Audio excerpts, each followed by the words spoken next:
আজ আমাদের নিমন্ত্রণ ছিল এক উৎসব অনুষ্ঠানে। তো আমরা দুজনে, আমি আর আমার হাজব্যান্ড দুজনেই সেখানে গেছি। সকালের জলখাবার, দুপুরের খাবার সব কিছুরই নিমন্ত্রণ ছিল। তো একটু যেতে দেরি হয়েছে, সকালের খাবার বাড়ি থেকে খেয়ে গেছি, তো দুপুরের খাবারটা আমরা ওখানে খেয়েছি। আর কি কি খাবার দিচ্ছে দেখুন, একদম গরম গরম ভাত, আর তারপরে দিয়েছে উড়িষ্যার বিখ্যাত ডালমা, সমস্ত রকম সবজি দিয়ে। আর এত লোকজনের সাথে খেতে বেশ ভালো লাগছে। একটা উৎসব যেটা হয়, অনেক লোকজন, নানান রকম ভাষাভাষীর মানুষ, খুবই ভালো লাগছিল।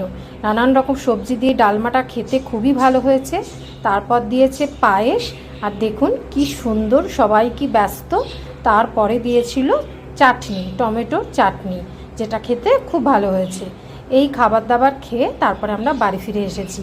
এই সময়টা যে কি অপূর্ব কাটালাম আজকে, সেটা ভাষায় অবর্ণনীয়।